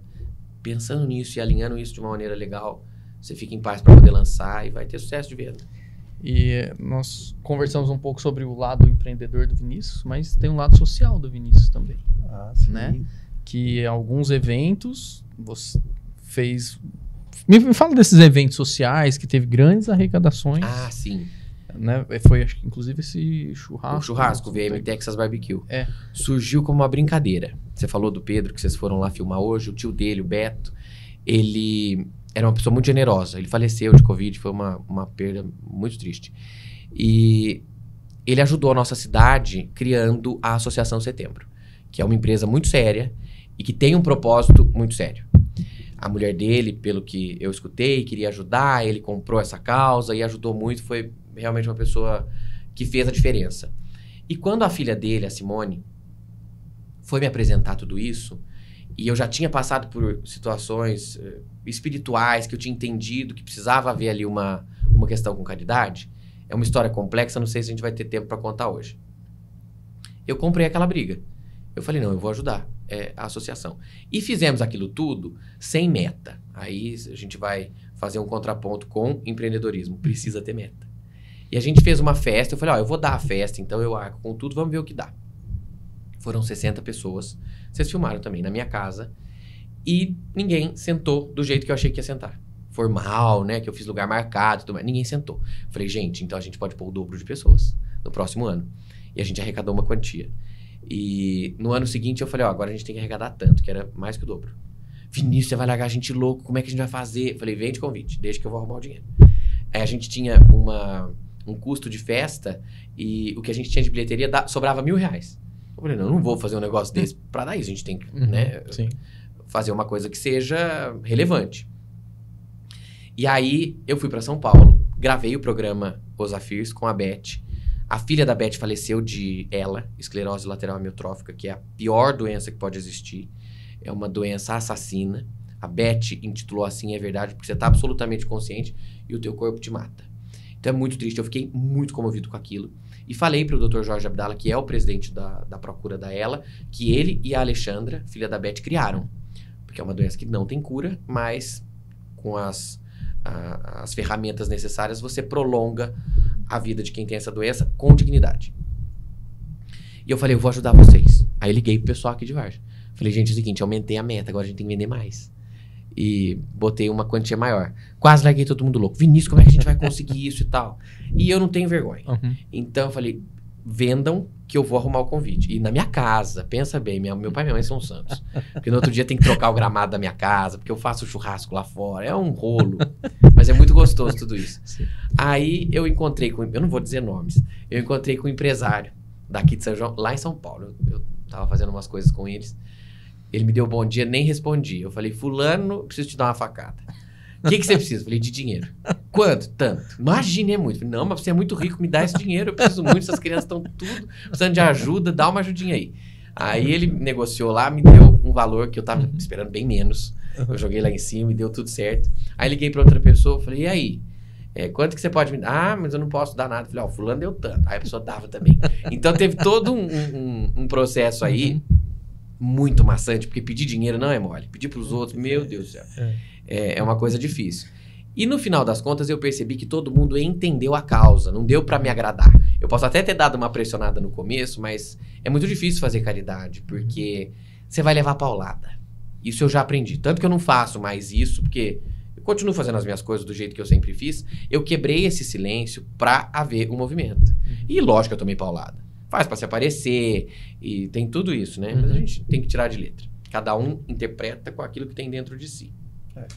E aí eu fiz esse negócio todo, então eu tinha que fazer aquilo acontecer, inclusive para movimentar outras pessoas. A minha mãe já ajudava a associação. Ela fez isso no aniversário dela do chapéu, que vocês também filmaram. Nossa. Vocês viram que vocês estão em todas, né? Sim. Então... Ela não pediu presente, ela pediu doação.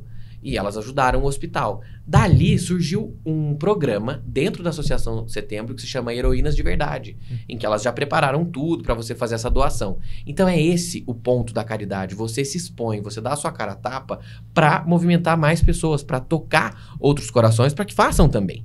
Então eu acho muito engraçado quando existe a crítica, porque geralmente quem critica não faz. Vai lá fazer, vai ver como é difícil. E foi muito difícil e estressante preparar essa festa. Eu me lembro que na última festa, que deu mais do que a quantia que a gente esperava, eu só chorei por causa daquele movimento todo. E eu chorei de estresse, imagina, eu sou uma pessoa equilibrada. Eu tenho meus momentos de estresse, mas eu não costumo titubear desse jeito. E aí meu pai me segurou e falou, calma, vai dar certo. A família é importante nessas horas também. E aí a hora que a gente fez a conta, que tinha chegado bem pertinho do valor, eu falei, eu boto mais um pouquinho e a gente chega. Eu tava lá no meu escritório, junto com o Murilo Ala, que é presidente da associação, que ajudou bastante também. Ele falou assim, mas parece que o Beto vai dar um dinheiro. Eu falei, o Beto, eu não tenho nem coragem de pedir. Tudo que ele já fez pela associação. E aí a Simone ligou, eles lá embaixo e eu com ele no escritório. Não, meu pai vai dar um dinheiro. Eu não acreditava. Eu desci pra beijar a mão do Beto, porque ele fez muito mesmo. E aí ele fez um movimento naquele minuto, falou, o fulano vai doar mais. Eu falei, jura? E aí o fulano doa mais um pouquinho. Aí o outro. E aquilo, na hora que a gente já tinha conseguido o valor que tinha sido estipulado, mais pessoas vestiram aquela camisa e fizeram doações. Eu fiz o anúncio de quanto a gente ganhou e ainda assim, depois, mais pessoas na festa, aí anonimamente, foram doando. Foi uma coisa linda de ver. E eu me lembro do Beto nessa situação porque ele tava super mal, ele tava com problema na perna. Ele fez questão de estar presente no evento. E na hora que tudo deu certo, a gente se abraçou, ninguém falou nada, a gente só chorou e a gente se disse muito obrigado. Então eu tenho boas memórias do Beto e gostei muito de ter feito essa festa. Eu acho que foi um pontapé para que outras pessoas peguem causas assim, porque se cada um fizer um pouquinho na sua cidade, você não tem que fazer muito. Eu fiz aquele movimento todo porque eu estava disposto, porque eu tinha tempo, porque eu tinha condições de fazer aquilo. Mas se você não pode, ajuda de uma maneira mesmo que mínima. Eu tenho uma história bonita para contar que aconteceu recentemente numa quermesse que eu fui. Eu divulguei nas redes sociais, deu uma repercussão muito interessante. Que eu vou na quermesse de São Sebastião, em São Sebastião da Grama, desde que eu nasci. Eu adoro. E tem um leilão de prenda. Não sei se aqui em São João tem isso ainda. Eu acho que algumas quermesses. A minha tia-avó fazia os cartuchos, que é uma coisa muito, muito bonita. A minha mãe reavivou tudo isso, fazendo uns cartuchos para agora.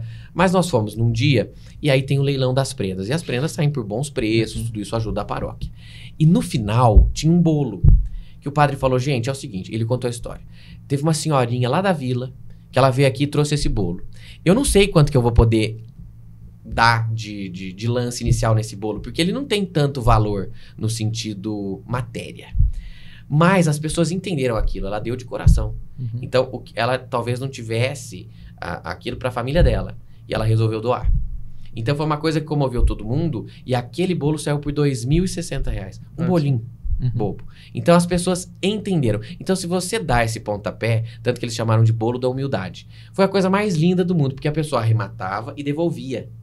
E arrematava de novo e devolvia. Tudo isso para ajudar a paróquia. Se a gente faz essa fagulha acender, todo mundo vai entrar na mesma vibração e vai fazer. E aí a gente vê a força que tem a comunidade. Então, o trabalho social é difícil, mas é necessário.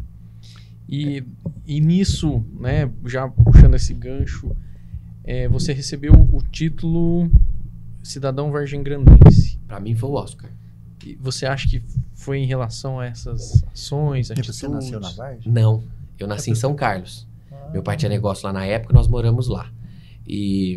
Mas o meu coração é vargem-grandense. Eu só me lembro de ter morado lá. Eu morei em São Sebastião da Grama, eu estudei aqui em São João da Boa Vista, com o pessoal daqui, de Casa Branca, de Grama, de Pinhal, era a região toda. E depois eu fui morar em São Paulo, mas o meu coração é de Vargem. Eu amo aquela terra, eu adoro aquele povo, eu adoro aquela cidade, eu quero ver o progresso daquele lugar. Então, quando a gente fez o clube, o que eu mais escutei mas tem público pra isso? Eu, no fim, eu ficava irritado, eu falava, não, tô brincando de gastar dinheiro. Pelo amor de Deus, é óbvio que existe um estudo. Que aí também eu acho que precisa ter mais gente arrojada. Tem mercado para isso? Se não tem, você cria. Oferece para as pessoas aquilo que elas nem sabem que elas querem. Isso é possível. E aí eu montei aquilo em Vargem porque eu acredito. Todo mundo disse, por que não montou em São João? E eu não concordo com esse êxodo. São João é maravilhoso, tem coisas lindas, mas por Santa que de casa tudo não só faz aqui? milagre, né? Aí a gente monta tudo fora, o pessoal tem que gastar na cidade em que ganha. Você ganha dinheiro lá e gasta fora. Como é que a economia local pode dar certo? E você sabe que isso é uma pergunta que eu queria te fazer, porque quando você abriu o Clube Alveade, você podia ter aberto em qualquer outra cidade maior. E eu estava pensando, raciocinando sobre isso. Deve ter gente que chegou em você e falar, você é louco? É o que eu mais você escuto. vai abrir. E aí há uma mistura de ousadia, de acreditar no que você está fazendo, com um pouco de loucura também, porque os loucos quase os que realizam. Como que você lidou com tudo isso aí no começo? Porque, vou abrir o Clube Alveade. Olha, aí veio gente, sempre tem aqueles que tenta te jogar para baixo. Você não vai conseguir, você está viajando. Como que você lidou com isso aí? No começo, com muito pouca paciência, porque eu não tenho. É uma virtude que Deus não me deu. Eu não tenho paciência. Com gente burra, então, a tônica da minha falta de paciência é a burrice. Junto com invasão, nossa, aí tá feita a nitroglicerina, né? Mas eu dava respostas educadas, claro, eu perdi a paciência internamente, né? Até que chegou um momento que eu falei, gente, se eu ficar gastando energia, sabe? A Marcinha, minha amiga, fala uma frase, quando a carruagem passa, os cães ladram. É um pouco por aí. Não dá pra você perder tempo com isso. Você não tá acreditando? Tá muito que bem. Pronto, vai fazer o teu. Deixa eu fazer o meu, que dá tudo certo.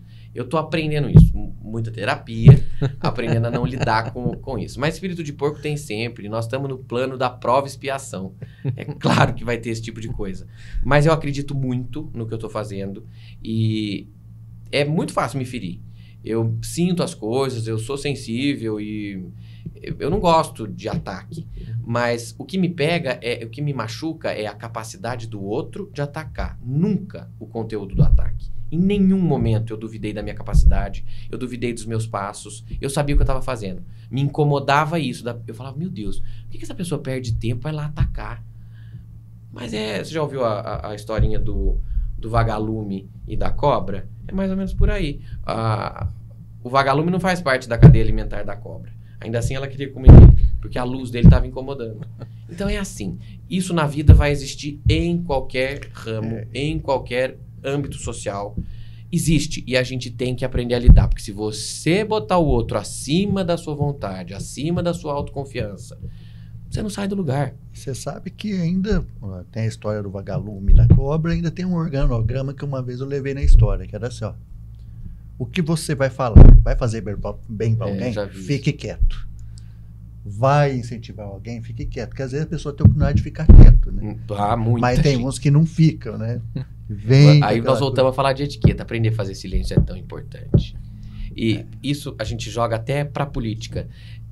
Eu me posicionei politicamente, achei importante, em vista do meu espaço. Eu acho que quando você tem um espaço em mídia, seja ele grande ou pequeno, você precisa ter responsabilidade com ele. E eu achei por bem dar a minha opinião, porque eu sabia que eu poderia virar alguns votos. E eu expliquei de maneira muito estudada. É por isso e por isso que eu vou votar nesse candidato. Não é simplesmente porque eu gosto. Mesmo não concordando com diversas atitudes, ele nos apresentou resultados, assim, assado e ponto final. Mas eu nunca... E eu uso as minhas redes sociais para me posicionar. Eu nunca fui na rede social do outro brigar com o cara. E de vez em quando vem alguém na minha. Aí eu leio e eu falo, meu amigo, você não tá gostando do conteúdo, é só você sair. Não tem que ficar aqui. Mas eu não concordo com esse tipo. Ah, mas você tá abrindo um diálogo. Eu não tô abrindo um diálogo. Eu estou usando as minhas plataformas para explanar a minha opinião. Se eu abrir um diálogo, eu peço teu telefone e te telefono. Aí a gente bate um papo. Ou a gente te convida para tomar uma cerveja e a gente vai conversar. Tá faltando isso. As pessoas precisam entender o espaço delas e não invadir o do próximo. Isso entra até no assunto que você colocou aí de etiqueta nas redes sociais, né? Isso. Isso é etiqueta, né? Tá cada dia pior. Foi até um bom gancho, né? Eu acho que hoje, se perdeu muito, né? A questão da etiqueta. Não só a etiqueta, acho que o bom senso, né? Total. Porque o WhatsApp, ele virou uma coisa assim, a pessoa não tem horário, não tem critério. Antigamente você tinha um telefone, vou ligar para a pessoa, o horário comercial, né? Não vou ligar na hora do almoço, enfim, ou depois das 5, das 6, enfim. Hoje não, hoje a pessoa te manda à noite, no domingo, né? O que você tem a dizer sobre isso? Eu acho que o horário, se a pessoa lembrou à noite, quer mandar uma mensagem, tudo bem. Mas exigir que você responda é demais, né? Se a gente tem essa plataforma, o mundo muda e é bom a gente se adaptar. Isso é teoria darwinista. Sobrevive quem se adapta melhor. É importante a gente andar junto com a tecnologia. Mas entender que existem momentos para tudo, que existem horários e limites. E eu sinto isso não só nessa questão de mandar mensagem em horário inadequado. Hoje em dia, muito pouca gente envia convite físico. Eu ainda gosto, mas é a modernidade. E tem gente que não responde. Eu não consigo entender isso. Você manda um convite, a pessoa manda, ok, obrigado. Obrigado o quê? Você vai? Tá escrito RSVP, que significa responder s'il vous plaît. Faça o favor de responder a pessoa que você vai ou não, porque ela tem um custo, porque ela tem que ter um preparo, e a pessoa simplesmente não responde, ou confirma e não vai. Então são inúmeras as faltas de educação que eu considero que a gente precisa parar com isso. Mas a maior falta de educação nas redes sociais, eu acho que é isso que eu comecei falando para você. Essa invasão do espaço do outro. Não é porque tá lá que você tem que opinar. Não é porque a pessoa expôs que ela tá querendo se exibir, você tem que dar a sua opinião. A pessoa quer estar tão certa que ela entra no espaço do outro para mostrar. E se você dá bola, vira uma conversa de 1000, você perde o dia todo escrevendo. E não vale a pena, não né? Vale a pena. Não vale a pena, né? A gente tem essa conexão. Eu acho que a rede social venceu a geografia e é maravilhoso. Hoje mesmo eu bati papo com uma pessoa que eu tô fazendo um negócio de Brasília. Nunca achei que isso pudesse acontecer. A gente conseguiu vencer a geografia com a internet. Mas você precisa usar isso com parcimônia. Você falou sobre antigamente a gente ter um telefone, você ligava e tudo mais. É interessante que eu estava assistindo uma novela antiga, Por Amor. Eu adoro aquela novela. Estou assistindo pela segunda vez, nem é pelo roteiro. É pela fotografia, é pelos costumes. E eu comecei a observar algumas coisas. Todo mundo usava joia, existia um acesso um pouco diferente. As roupas eram mais elegantes. E ninguém tinha essa ansiedade que a gente tem de ter que dar o seu paradeiro ao vivo. Você ia numa loja, pedia o telefone emprestado, avisava que você tinha chegado e a pessoa ficava bem, esperando mais ou menos aquele horário que você ia terminar de fazer as suas compras ou qualquer outra atividade para você chegar. Hoje você mandou mensagem, não respondeu, você está ocupado, você está numa ligação, a pessoa fica em pânico. Então a gente está muito escravo das mídias sociais. E também entra naquela coisa que não é nem saudável da competição. A vida do outro é perfeita. Gente, não é. E inclusive, muita gente interpreta de maneira errada a minha. Eu compartilho todas as coisas que estão lá na minha rede social. É verdade. Eu compartilho a verdade. Mas é uma parte da minha vida que eu resolvi compartilhar porque é o meu propósito. Eu quero levar beleza adiante. E aí as pessoas fazem um julgamento errado e raso de que você vive daquele jeito. E te julgam e tudo mais. Sem entender que todo mundo é igual. O Papa, o rei da Inglaterra, todo mundo tem as mesmas pauras, as mesmas dúvidas, tem as mesmas necessidades físicas, todo mundo vive de uma maneira normal. Precisa parar com essa comparação. É que tem uma psicóloga que eu gosto muito, chama Ana Beatriz, você conhece? Adoro, ela sim. fala sobre isso, ela fala assim, que hoje as pessoas seguem a rede social e criam ilusão na vida do outro. E que a pessoa tem que entender que cada pessoa é um indivíduo único, cada um vai ter sua história, seja com dinheiro, sem dinheiro, mais rico. Senão não existiria. Quantas pessoas tem hoje com grande poder financeiro com depressão? E às vezes você conhece um senhorzinho que está ali trabalhando de lixeiro, o cara está sorrindo. Muito mais livre, né? Livre. Então hoje é uma preocupação, principalmente com a nova geração que vem, a gente veio de uma metade, né? A gente não tinha, depois a gente entrou, eles vêm já nascido dentro disso. Eu li isso, é a última geração que nasceu sem internet. Acabou. Então, várias coisas. Eu sempre falo assim com os jovens quando eu dava aula, né? Você tem que viver você, vai andar de bicicleta, vai passear, vai ver um passarinho, não fica só nisso, vendo a vida dos outros, que você tem que criar a tua história. Essa vigília da vida do outro, ela causa essas faltas de educação na rede social. Porque você faz um pré-julgamento, você desenvolve um sentimento errado, eventualmente uma inveja, que todos nós sentimos, é inerente ao ser humano. A grande diferença é que algumas pessoas têm controle sobre as emoções e lutam para não entrar naquela onda. E aí você falta com educação. Invade um espaço que não é teu para opinar de uma coisa que ninguém pediu, a opinião. Então a base para as redes sociais é a mesma da etiqueta pessoal. É ter um pouquinho de amor, entender o espaço do próximo e ter respeito. Porque às vezes pode estar acontecendo, né? nesse mundo político acirrado. Aí você briga com uma pessoa no Facebook lá, você está brigando com uma pessoa do bem, você nem a conhece. Pois é. Perdeu uma oportunidade de conhecer, inclusive, porque fez um pré-julgamento. Aí já criou julgamento, já fica aquela coisa. E também, eu acho que existe uma coisa de ficar procurando o que você não gosta. Eu não entendo isso. Eu sigo só o que eu tô a fim de ver, coisas que me agregam, que eu sei que eu vou tirar algum proveito daquilo. Agora, você não gosta da tal blogueira. Ai, conheço tanta gente assim. Fica lá, seguindo, vendo todo dia, todos e criticando. Qual o sentido disso? Fala pra mim. Não tem sentido. Falta um pouquinho de terapia pro pessoal. Tem um cara que eu certeza. sigo, ele chama Ninja, não sei se já ouviu falar. Não. Ele é muito doido, né? Ele é doidão. Mas ele foi jogador, quase foi jogador da NBA, é um carecão. E ele fala daquele jeito explosivo, uma pessoa explosiva. Ele fala assim: porra, você vai ficar atrás da internet do que você não gosta, mas vai ser burro. É burrice. É muito engraçado. É burrice, é perda de tempo, é falta de autoconhecimento, de valorização do próprio tempo. Vai fazer uma coisa que seja proveitosa, né? Isso tem muito, eu vejo muita gente. Aí a pessoa fala mal, eu falo, meu Deus, mas já falou da outra vez. Tá seguindo fulano por quê? Quando eu não gosto, esses dias mesmo parei de seguir uma pessoa até conhecida. Ela apoiou um negócio que eu não gosto, falei, opa, que não tá pra mim não. Parei de seguir, tá tudo certo. Não significa que eu vou ser mal educado com ela na rua. Eu só não tô afim de ver aquele conteúdo que não me faz bem. Sim. Precisa ter esse discernimento. Né? Eu acho que as pessoas, elas se preocupam muito o que a pessoa vai pensar, né? Sobre ela, né? Então fica nessa encanação, nessa nível. Eu acho que as pessoas tinham que ter menos isso, né? Preocupar menos. Saiu da vida e foi pra rede social, né? Mas a loucura é a mesma. Pensar no outro. A gente tem que pensar no outro em etiqueta pra tratar o outro bem. Agora, não querer impressionar. Voltamos naquilo que eu comecei a falar. Quando eu monto uma mesa, não é assim, fulano vem, essa louça é melhor que a dele. Gente, não existe isso na minha cabeça. Eu achei lindo, pronto. Mas você sabe que... Acabou.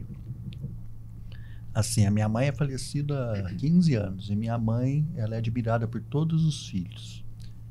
E ela era pobre, ela ganhava um salário mínimo, mas criou valores para todos os filhos. Ela não era pobre, ela podia não ter dinheiro. Isso é muito interessante.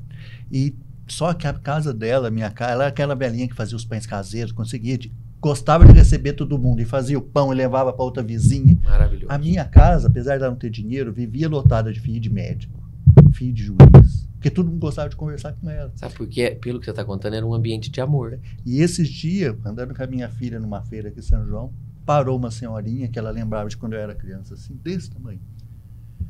Eu lembro sua mãe. A sua mãe sempre que ia na casa, ela deixava sempre uma rosa na porta da minha casa. Olha, que simpática. Ela era conhecida como a dona Zizi do bairro, os valores que ela deu. E se você chegasse com uma Ferrari na frente de casa, ela não sabia a diferença. É isso. É isso que acho que o mundo está precisando, né? Desses valores, né? Exatamente. E agora, voltando até quando eu fiquei amigo da Beth. Sabe por que deu tão certo? Porque ela é a Beth. Ela não é a Beth Zafir pra mim. Eu não tenho essa coisa. Às vezes eu vou num lugar... Eu tenho histórias, mas é que daí falar o nome das pessoas fica complicado. Que eu não tratei a pessoa de acordo com tal cargo e tudo mais, porque eu não sabia. E foi por isso que deu certo. Então, a gente precisa ter isso. Existem dois tipos de gente no mundo, as boas e as más. Só. Não são as com dinheiro, as viajadas, as estudadas. Isso tudo é consequência de um coração bom. Se você for bom e tiver tudo isso ainda, maravilhoso. Se não tiver, é a rosa no portão, é o pão que ela convidou pessoas para ir. Isso tudo tem muito valor. Aliás, tem uma frase, não sei se você vai concordar, tem uma frase que eu lembro, acho que é do filósofo, ele fala assim: a pessoa que é ruim e tem dinheiro, ela fica pior. A pessoa que é boa e ganha dinheiro, ela vai ficar melhor. Concordo. Exemplo que você falou aí do Beto. O Beto plenamente. Era um cara que a gente se impressionava com ele. Tinha aquele E a gente jeitão, teve a oportunidade de conhecer, né? De não, e era muito engraçado, lembra? Ele chegava lá, ele era um homem grande, né? Aquele jeitão de rei do gado, duro no trabalho, né? Mas a hora que ele começava a falar das crianças da Associação Setembro, ele começava a chorar. Não, isso é maravilhoso nele. Era um coração bom, né? E eu tenho essa memória dele. Porque ele me abraçou e chorou. Ele podia ter falado tanta coisa e ele me falou tudo que eu precisava saber sem pronunciar uma palavra. Isso é coração, só consegue fazer a pessoa que tem muita coisa boa dentro de si. Isso que você falou de com o dinheiro melhorar aquilo que é bom, eu ouvi uma frase da Elke Maravilha, que era muito sábia, falando um dia sobre poder. Ela falou, o poder corrompe. No poder não corrompe, o poder revela. Você fica drogado de poder e se perde. Isso é muito perigoso. E eu acho que o poder, as pessoas deveriam desejar esse status de poder através, não do dinheiro, mas sim da tua capacidade de gerenciar pessoas, de criar momentos. Isso te traz um certo poder. E eu reconheço que eu fiz um pouco isso. Eu ainda não tenho dinheiro. Eu ainda estou trabalhando, batalhando por ele. Mas eu já consegui alguns lugares que talvez eu não tivesse conseguido chegar se eu não tivesse agido da maneira como eu agi. Sempre lembrando de onde eu vim, sempre falando de valores e nunca querendo prejudicar o outro.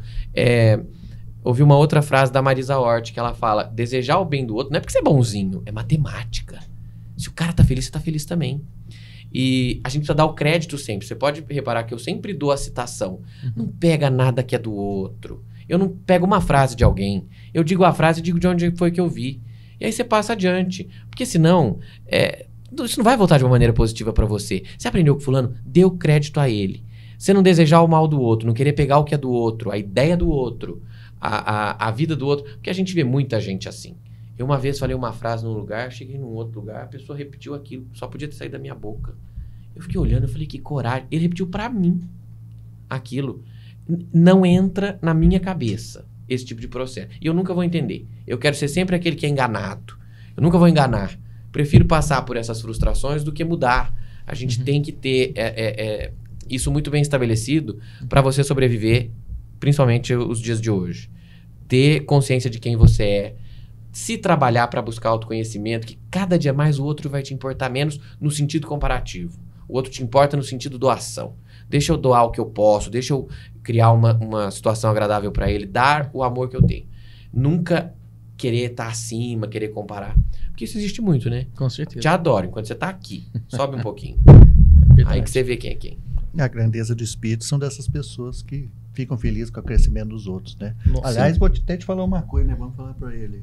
Ele adora a Vargem, daqui a pouco ele vai virar Vargem Grandense. Não, a gente vocês também estão gostando de lá? Não, a gente não sai de lá. A gente não sai de lá. Então eu vou puxar a fila aí para a gente vocês quer fiquem. mudar para lá, sede montar lá. a produtora Jura? lá em Vargem. A gente tá toda hora, a gente grava muito mais lá do que aqui. Ah, não, por isso. Eu vou abrir caminho para vocês lá. Então. Eu vou ficar feliz. Eu adoro que vá gente boa para lá. Eu tenho uma luta muito grande com o pessoal da minha geração. Todo mundo que é bacana vai embora. Oh, meu Deus, vamos ficar lá. Daqui a pouco vai virar cidade fantasma. Se não tiver gente empenhada em fazer aquele lugar prosperar... E outra grande questão. A minha geração não tá afim de trabalhar. Ninguém gosta de trabalhar. É muito melhor a gente ficar quieto, né? E fazendo coisas por hobby. Claro, tendo uma atividade, mas sem a pressão de ter que ganhar, porque tem contas a serem pagas e tudo mais. Não precisar trabalhar é sempre melhor. Mas, junto com os privilégios, existem compromissos. E eu vejo muita gente que tem pego o dinheiro do pai, aplicado e viver de renda. Maravilhoso. Você teve um privilégio danado de ter um pai muito esperto, muito inteligente, que te garantiu um futuro. Mas e a responsabilidade sobre aquele dinheiro que está na sua mão? Quantas vidas aquilo vai tocar? Isso é muito importante. Porque o teu pai tinha uma empresa, ele gerava emprego, quantas famílias dependiam daquilo, viviam daquilo e tinham um propósito de vida. E aí você vai, tira tudo, aplica, e aí? Como é que vai ser? Se todo mundo aplicar o dinheiro, gente, tem que ter trabalho. A gente tem que fomentar o desenvolvimento das culturas básicas. Porque não vai mais ter pedreiro, não vai mais ter empregada doméstica, não vai mais ter sapateiro. E eu acho que as pessoas precisam parar de achar que isso são trabalhos indignos. Pelo contrário, você quer trabalho mais digno do que uma empregada doméstica? Ela cuida daquilo que você tem de mais precioso, a sua família. Então, você está dando na mão dela esse cuidado da família. E a gente trata como uma pessoa da família. Isso daí é um ataque muito raso. Eu já vi casas em que a comida é outra. Eu acho tudo isso um absurdo. Lá em casa, se a gente come salmão, todo mundo vai comer salmão. Se tem bolo à tarde, todo mundo vai comer bolo à tarde. A gente senta para almoçar. É uma pessoa que está ali que você tem que ter gratidão por tudo aquilo que ela faz. E a gente está tratando de uma maneira errada, portanto, as pessoas não querem mais estar naquela posição. Houve um tempo em que a posição de doméstica era um status. Eu cuido daquela família. E eu acho isso. É a maneira como eu vejo tudo isso. Sim. E aí a gente tem jogado tudo fora. Você falou, não tem sapateiro. Joga fora, compra outro. Meu Deus. A geração que aprendeu a consertar está acabando. Eu sei que eu sou uma exceção porque eu tive escola meio rígida. Então, eu gosto disso. Eu tava com uma cliente hoje à tarde que tem um mobiliário bacana. Ah, mas será que dá para aproveitar alguma coisa? Eu falei, nós vamos aproveitar tudo. Eventualmente, uma coisa que precisa trocar um estofado, mas a gente vai aproveitar. Eu não sou a favor de jogar as coisas fora. Aquilo conta uma história, aquilo teve um preço. Se eu jogo fora, você jogou dinheiro no lixo, você está gerando mais lixo, você está descartando uma história, porque teu filho pulou ali, teu filho derrubou gelatina ali. Isso tudo conta uma história. Então, a minha geração precisa voltar a esses valores, dar um passinho para trás. Tecnologia é muito bom, informação é muito bom, mas dar um passinho para trás é uma questão de sanidade mental. Para a gente fazer a coisa certa e não ficar nessa ansiedade. Eu sou absolutamente capitalista, mas um capitalismo um pouco mais responsável. Consciente. Com certeza, essa nova geração tá se perdendo muito isso, né? O nosso papo tá bom, Vini, mas o nosso tempo... que se deixar eu ia falar de outra coisa, ainda vamos ficar aqui nosso tempo tem horas da noite falando. Eu amo conversar, principalmente com vocês. Sempre que vocês quiserem me chamar, eu vou adorar vir aqui participar sobre temas variados. E é aquilo que eu falei logo no começo, sem pauta. Os meninos estavam aqui, queriam me fazer algumas perguntas. Eu falei, não façam, eu gosto do ao vivo, eu acho isso muito divertido. E essa troca que a gente estabelece. Porque eu venho falar, mas eu aprendo. E depois disso tudo, vocês me dão a oportunidade de receber um carinho danado. Porque isso vai ao ar e as pessoas procuram, vão e falam. É muito gostoso tudo isso. Eu consegui, nesse curto período, afastar esse tipo de gente que a gente comentou há pouco tempo. E eu recebo realmente sempre muito carinho, apoio e um pessoal muito fidele. É muito gostoso. E eu acho que também as pessoas vão poder conhecer um pouco mais do Mascarim, né? Quem realmente é o Mascarim, que às vezes julga um pouquinho ali pela rede social, mas não conhece que a gente falou de real, tudo, né? Isso eu tô super acostumado também, eu já nem me dói. A pessoa me conhece e fala, nossa, achei que isso era outra coisa. Eu falei, bem-vindo ao clube. E todo mundo pensa. Eu acho que tem muito mais assunto, né, que a gente poderia estar conversando aqui. Se deixar aqui... assunto de arte, cultura, muita coisa, né? Mas vamos ter oportunidade ainda de um novo podcast com você. Vai ser um prazer. Foi muito bom te receber. Muito bom estar aqui com vocês. Fica agradecido de você ter aceitado o convite. Sempre que vocês me convidarem, estarei aqui. E parabéns pelo programa, pelo podcast, dar a oportunidade de tanta gente vir aqui falar alguma coisa de bom para chegar em mais pessoas. Parabéns. Perfeito. Quer deixar alguma frase final, algum encerramento, alguma coisa? Uma mensagem para os vergicrendenses. Aqui eu amo aquela terra e eu não falei muito sobre ter recebido o título, mas eu realmente considerei como um Oscar. Eu vou sempre trabalhar por aquele lugar. Disse a eles no dia da entrega que eu estou a absoluto e total serviço dessa terra.